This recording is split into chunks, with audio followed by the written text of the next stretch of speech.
बिस्मिल्लाहिर्रहमानिर्रहीम। अस्सलाम वालेकुम। Welcome to study conscious students. आज हम लोग बायो का एक टॉपिक क्लियर करेंगे जैसे कि मैंने इसका पार्ट 1 जो है डाइजेशन का वो मैंने करवा दिया था। तो आज की वीडियो में हम डाइजेशन का पार्ट नंबर 2 आपके साथ डिस्कस करेंगे। अगर आप लोग डाइजेशन का पार्ट नंबर 1 देखना चाहते हैं तो लिंक डिस्क्रिप्शन में आप उस वीडियो को देख सकते हैं। तो आज मैं आपको करवाऊंगी डाइजेशन का पार्ट नंबर 2, ठीक है। तो ये स्टेप बाय स्टेप मैंने आपको बताया था कि मैं आपको करवाऊंगी, सीरीज स्टार्ट करूंगी कि डाइजेशन का जो है टॉपिक इसको हम कंप्लीट सीरीज में पढ़ेंगे एंड तक। तो यहाँ पे आज जो मैं आपके साथ शेयर करूंगी कि डाइजेशन का पार्ट नंबर 2 शेयर करूंगी, जिसमें हमारे पास आ जाती है ऑरल कैविटी। तो ऑरल कैविटी क्या होती है इसको हम सबसे पहले समझ लेते हैं। पिछली वीडियो में मैंने आपको एक चीज़ क्लियर नहीं करवाई थी, तो आज की वीडियो में आपको एक चीज़ क्लियर करवाऊंगी।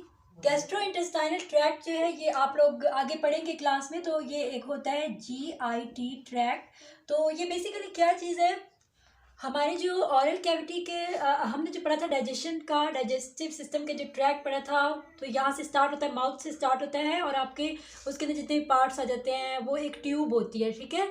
GIT ट्रैक ये एक ट्यूब होती है। कौन सी ट्यूब होती है? ये ट्यूब आपकी स्टार्ट होती है माउथ से लेकर आपके एनस तक, ठीक है, जहाँ पे आपके जो है कंप्लीट डाइजेशन इसके अंदर आ जाती है। तो हम लोग इस ट्यूब के थ्रू जो सारी डाइजेशन है वो कंप्लीट होती है। अब ये चीज़ मैंने आपको क्लियर करनी थी कि GIT क्या होता है। ये आगे आप लोग मजीद लेक्चर्स में हम इसको मजीद डिस्कस करेंगे। इसके अलावा ये आप बहुत ज़्यादा इसके बारे में मजीद आगे जब लेकिन मैंने आपको जस्ट एक कॉन्सेप्ट क्लियर करवाना था कि इस ट्यूब को हम कहते हैं क्या। ये आपके MCQs में पूछा जा सकता है कि इस ट्यूब को हम क्या कहते हैं। सो ये चीज़ क्लियर हो गई। इसके अलावा जो हमारे पास ये जो होता है, ये तो हमारे पास डाइजेशन का ट्यूब जो है वो काम कर रही होती है, लेकिन इस ट्यूब के साथ कुछ और भी ऑर्गन्स होते हैं, कुछ और भी चीज़ें होती हैं जो कि हमारे डाइजेशन में मदद करती हैं। उसमें हमारे पास आ जाती है, एक तो हमारे पास यहाँ पे जो है आप लीवर होता है आपका, ठीक है, और यहाँ पे आपके क्या होती है, पैंक्रियाज होती हैं, ठीक है। तो ये जो बाहर जो होती हैं आपकी जो GIT ट्रैक के बाहर जो ये वाले ग्लैंड्स होते हैं, ये भी जो है सपोर्ट करते हैं डाइजेशन में। तो इनको हम क्या कहते हैं, एक्सेसरी ग्लैंड्स। तो इसको हम लोग क्या कहेंगे, एक्सेसरी ग्लैंड्स।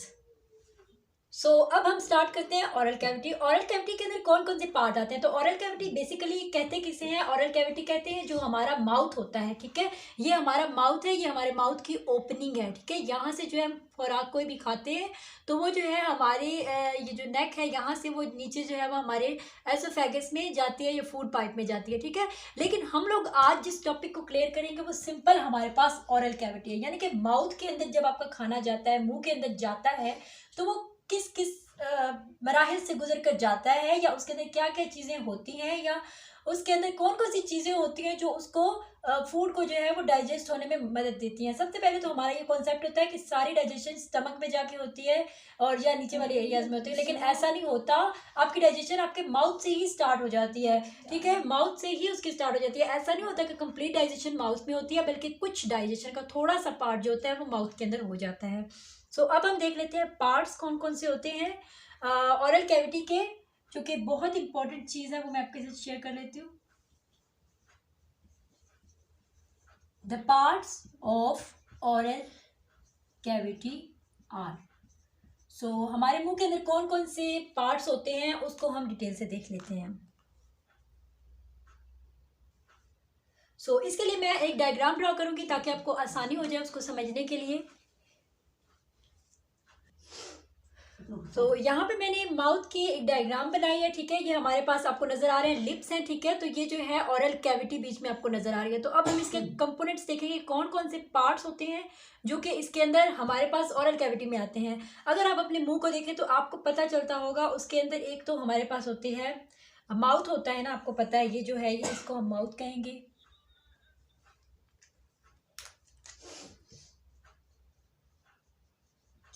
ठीक है। और साथ हमारे पास टंग होती है, और हमारे पास यहाँ पे पैलेट होता है, तालू जिसे हम कहते हैं।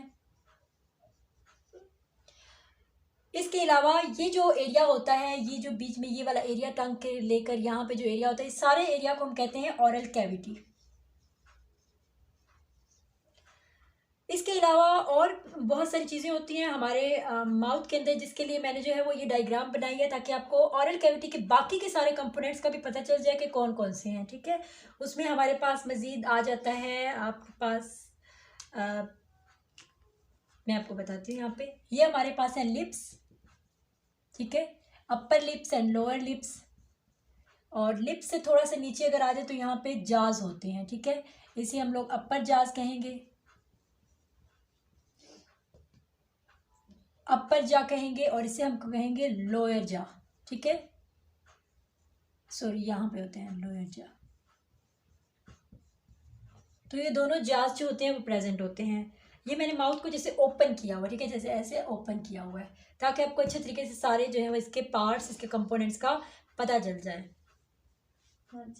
इसके अलावा हमारे माउथ के अंदर आपको पता है यहाँ पे टीथ्स होते हैं।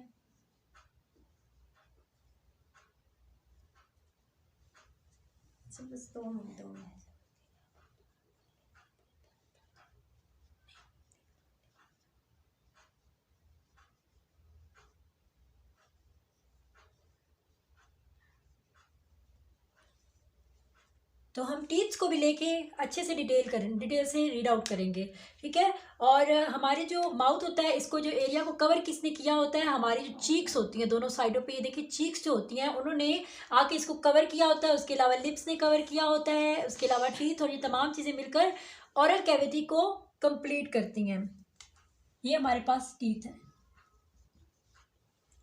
और बाकी बाकी पार्ट्स मैंने आपको बता दिए, टंग और ये सब कुछ। अब हम क्या करेंगे, इन सारे पार्ट्स को डिटेल से पढ़ेंगे। ठीक है, लिप्स तो जाहिर बात है इसके बारे में कोई इन्फॉर्मेशन होती नहीं है, ये आपको पता है सिंपल लिप्स होते हैं। और अपर जाज का भी बहुत मेन रोल होता है, क्योंकि आप जब मुंह हिलाते हैं तो ग्राइंडिंग होती है फूड की, नॉर्मल सी बात है, आपको पता होगा। और टीथ जो होते हैं मेन रोल प्ले करते हैं। लेकिन यहाँ पे आज हम लोग क्या करेंगे, इसके पार्ट्स को मैं आपको डिटेल से एक एक पार्ट के ऊपर अच्छे तरीके से डिस्कशन स्टार्ट करूंगी। तो सबसे पहले हम ये लिख लेते हैं कि कौन कौन से पार्ट्स होते हैं, जिसमें आपने देखा होगा हमारे पास कौन कौन से पार्ट्स होते हैं। लिप्स होते हैं, उसके अलावा जाज होते हैं, चीक्स भी इसके अंदर कंसिडर कर लें, उसके अलावा टीथ होते हैं, ये चीज़ें मिलकर ओरल कैविटी को बनाती हैं। उसके अलावा टंग होती है, और इसके साथ हमारे पास पैलेट होता है,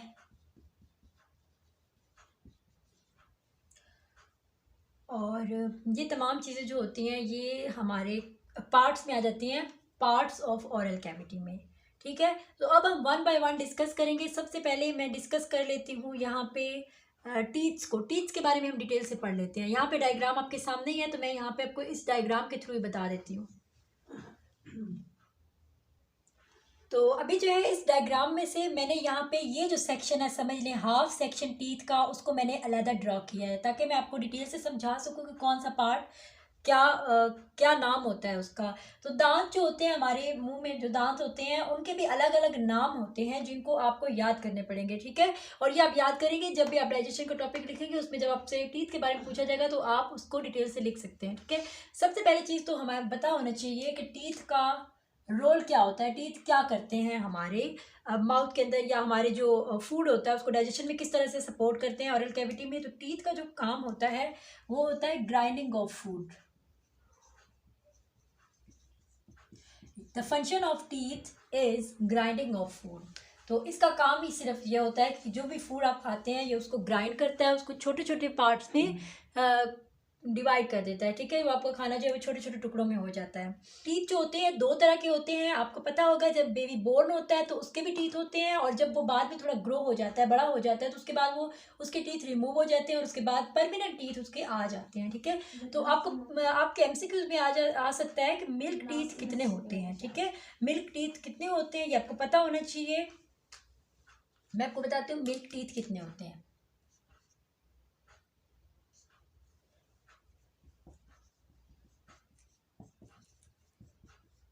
जब एक बच्चा पैदा होता है तो वहां पे जब उसके दांत आते हैं, पैदा होने के साथ नहीं आ जाते, पैदा होने के बाद जो है वो उसके मुंह में दांत जो है वो आना शुरू हो जाते हैं, और उन दांतों की जो मिकदार होती है वो कितने होते हैं, 20 होते हैं।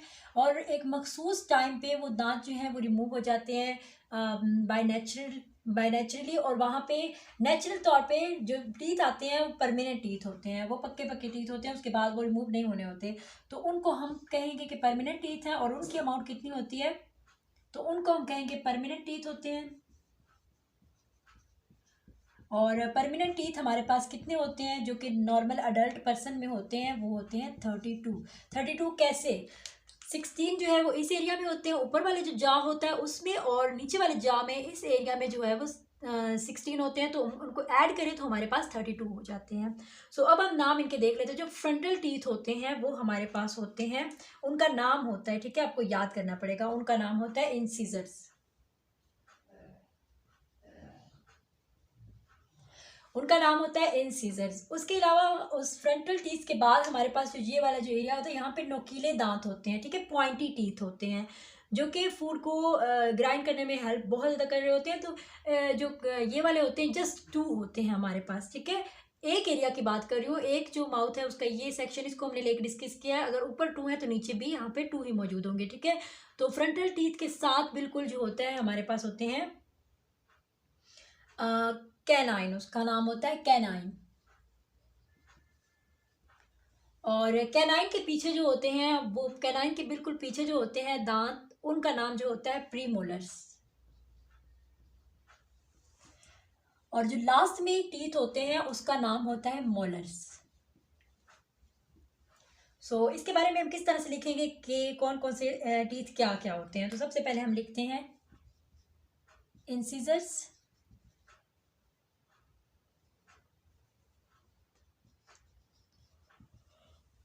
इंसिजर्स ये हमारे पास होते हैं फ्रंट पे मौजूद होते हैं, ठीक है, फ्रंट टीथ।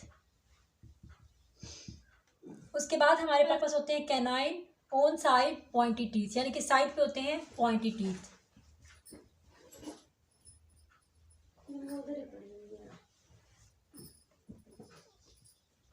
उसके बाद होते हैं प्रीमोलर्स, और उसके बाद होते हैं मोलर्स।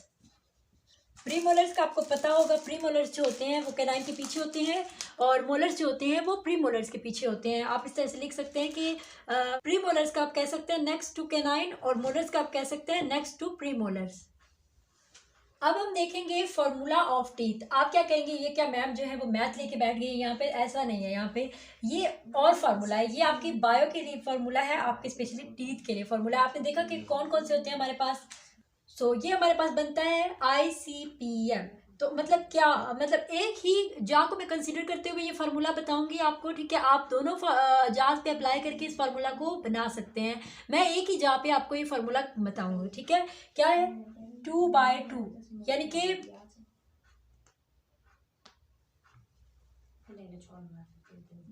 4 होते हैं हमारे पास इंसिजर्स, ठीक है।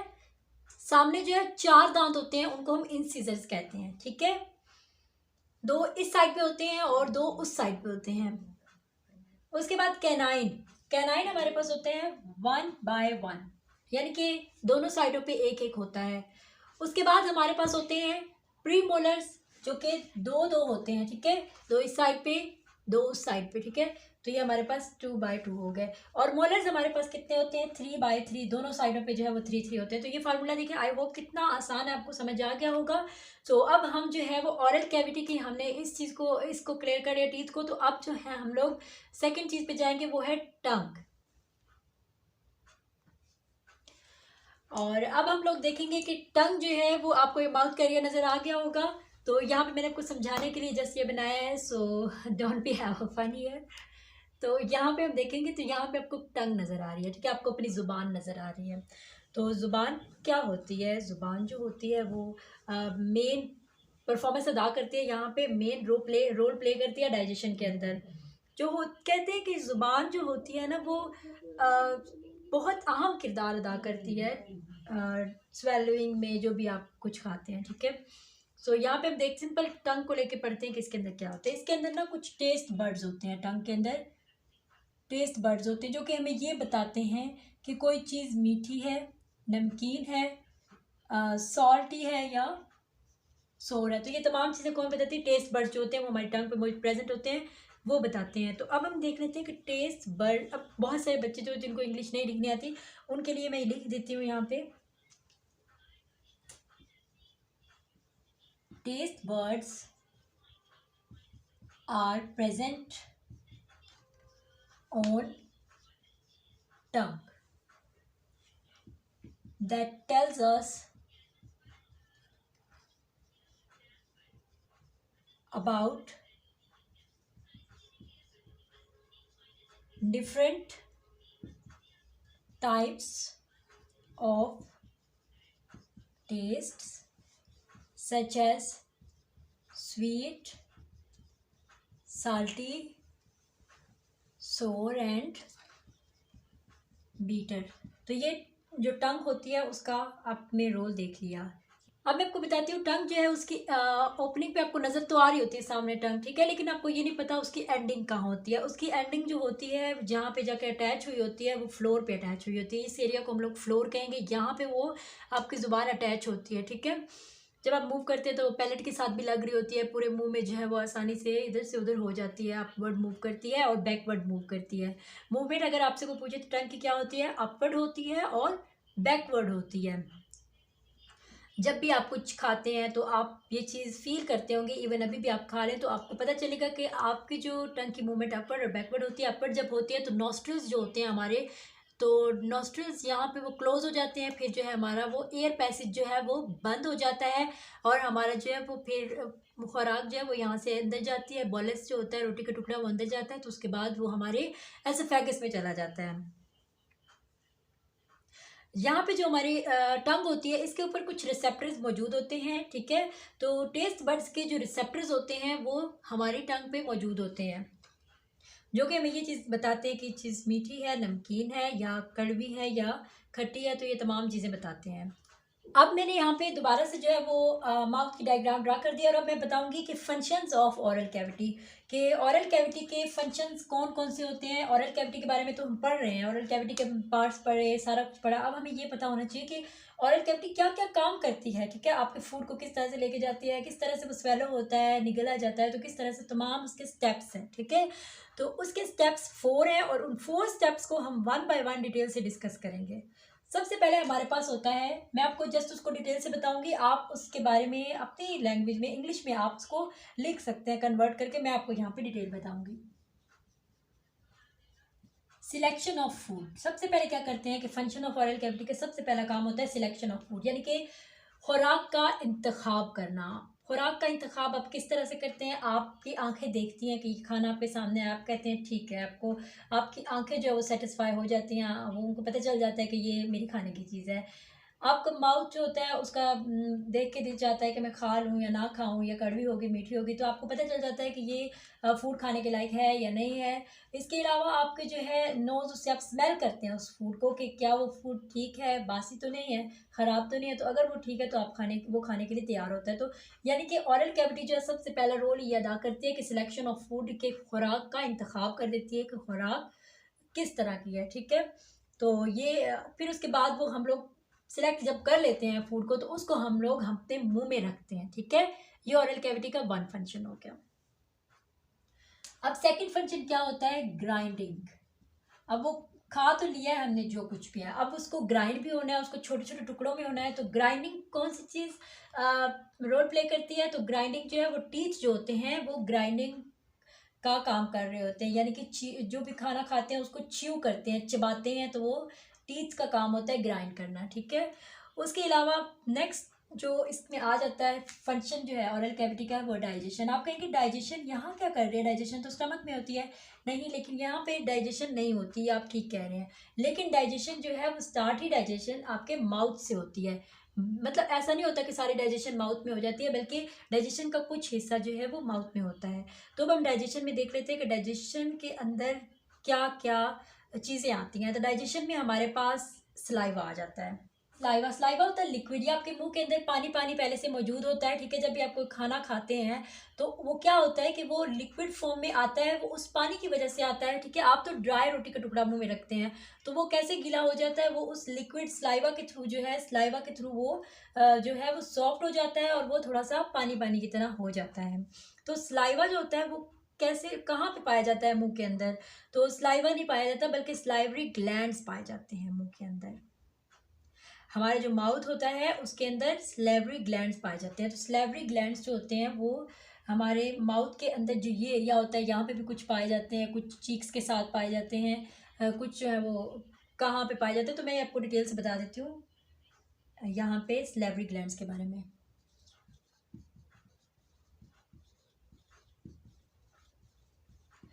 तो सलेवरी ग्लैंड्स हमारे पास कितने किस्म के होते हैं? सलेवरी ग्लैंड्स हमारे पास 3 टाइप्स के होते हैं।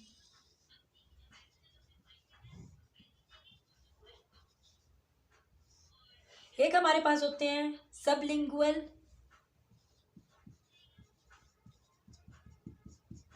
एक हमारे पास होते हैं सब मैक्सिलरी। अच्छा, सब मैक्सिलरी को हम लोग मैंडिब्यूलर भी कह सकते हैं।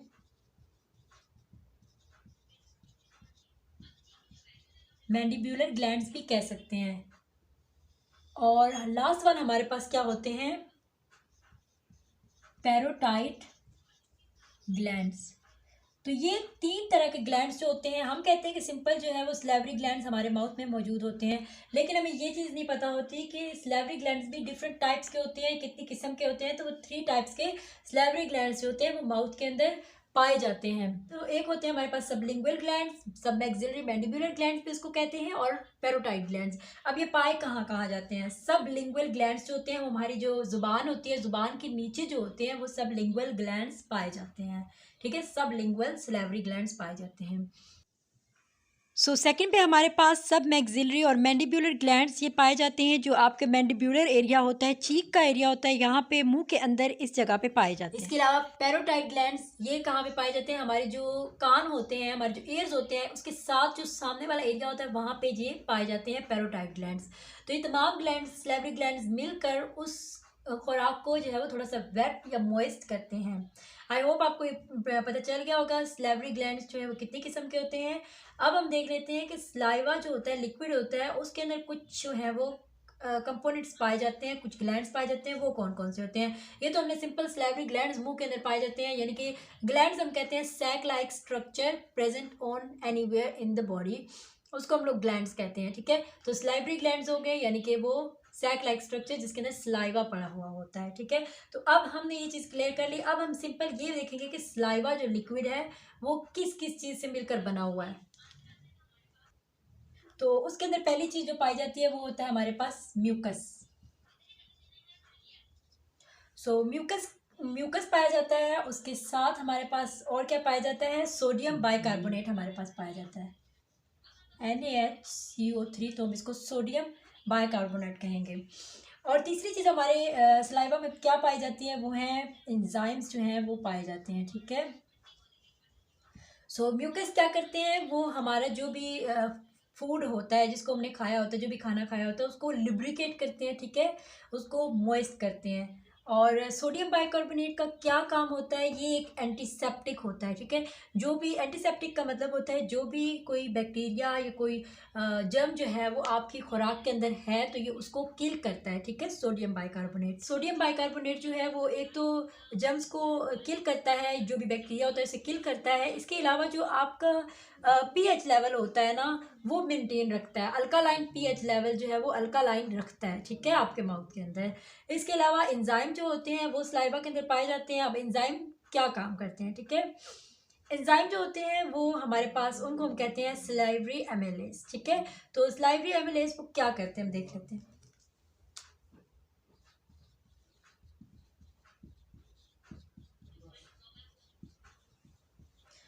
तो सलाइवरी एमिलेज क्या करते हैं? वो हमारे पास डाइजेशन करते हैं। ठीक है,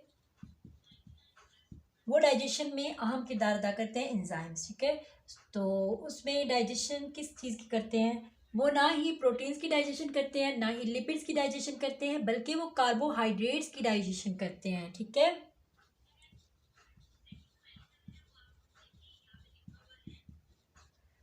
अब ये देख लेते हैं कि कार्बोहाइड्रेट्स को किस तरह से वो कन्वर्ट करते हैं। सबसे पहले तो वो कार्बोहाइड्रेट्स को कन्वर्ट कर देते हैं स्टार्च के अंदर, और स्टार्च हम लोग पढ़ते हैं उसका जो है फोर्थ फंक्शन क्या हो, ऑरल कैविटी का, वो है हमारे पास स्वेलोइंग। स्वेलोइंग का मतलब होता है जो भी आपने खाना खाया वो अब ग्राइंड हुआ, ग्राइंड होने के बाद वो डाइजेस्ट हुआ थोड़ा सा, तो डाइजेस्ट होने के बाद वो स्वेलो करना है, यानी कि वो आपके जो आपका जो माउथ है उससे वो आगे जाएगा। ठीक है, तो कहाँ जाएगा ये मैं आपको थोड़ा सा बता देती हूँ यहाँ पे ड्रॉ करके। जैसे कि ये आपके ओरल कैविटी है, ठीक है, यहाँ पे आपकी टंग है, तो टंग यहाँ पे अहम किरदार अदा करेगी। जो हम ये कह सकते हैं कि tongue plays an important role in swallowing. Swallowing में सबसे अहम किरदार जो अदा करती है वो आपकी ज़ुबान होती है। ठीक है, तो टंग की जो मूवमेंट होती है वो अपवर्ड होती है और बैकवर्ड होती है ड्यूरिंग स्वेलोइंग। ठीक है, सिंपल स्वेलोइंग की बात कर रहे हैं। वैसे तो आपके पूरे मुंह में जो है वो ज़ुबान इधर से उधर होती रहती है, लेकिन जब स्वेलो होते हैं, कोई भी जब स्वेलो करनी होती है, निगलनी होती है, तो आपके पैलेट को टच करती है, अपवर्ड मूव करती है और बैकवर्ड मूव करती है। ठीक है, सो अब हम देखेंगे कि पैलेट कितनी किस्म के होते हैं। एक तो हमारे पास सिंपल जो होता है ये, इसको हम लोग पैलेट कहते हैं। इसके अलावा यहाँ पे अपने माउथ में देखा था कि कोई सॉफ्ट सी चीज़ जो है वो इस तरह ऊपर से नीचे लटक रही होती है, तो इसको हम क्या कहेंगे, सॉफ्ट पैलेट। तो इसको हम लोग क्या कहेंगे, सॉफ्ट पैलेट।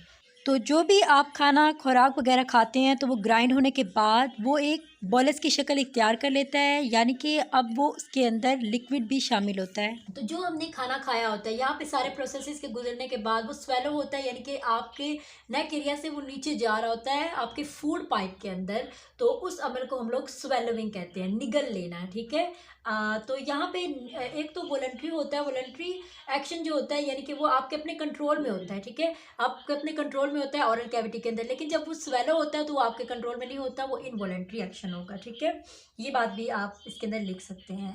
सो यहाँ पे मैं इसको थोड़ा सा और आपको क्लियर करवा दूँ कि आगे फूड पाइप होता है, यहाँ पे जो है ना, यहाँ पे फेरिंक्स होता है।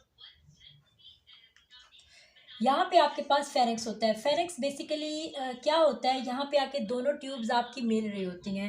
मैंने आपको पिछले वीडियो में भी ये बताया था कि आपके फूड पाइप और विंड पाइप, दोनों पाइप यहाँ पे आके मिल रहे होते हैं।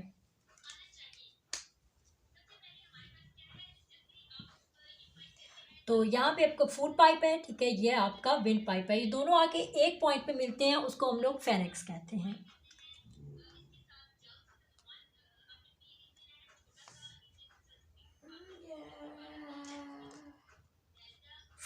फूड पाइप को हम लोग एसोफेगस कहते हैं। ठीक है, और इसको हम फूड पाइप भी कह सकते हैं। और ये हमारे पास सांस की जो नाली होती है इसको हम लोग विंड पाइप कहते हैं। और विंड पाइप के अलावा इसका दूसरा नाम होता है ट्रैकिया। ठीक है, सो आपके पास अगर एमसीक्यूज आ जाए तो आपको पता होगा कि इसको हम क्या कहते हैं और इस पार्ट को हम क्या कहते हैं। यहाँ पे मैं आपको एक और चीज़ क्लियर करवाना चाहती हूँ, छोटी सी चीज़ है जो मैं आपको फाइनली वो क्लियर करवाना चाहती हूँ। जो आपके पास ये दोनों पाइप्स है ना, इसको मैं यहाँ पे दोबारा से ड्रा करके आपको इसके बारे में कुछ बताती हूँ।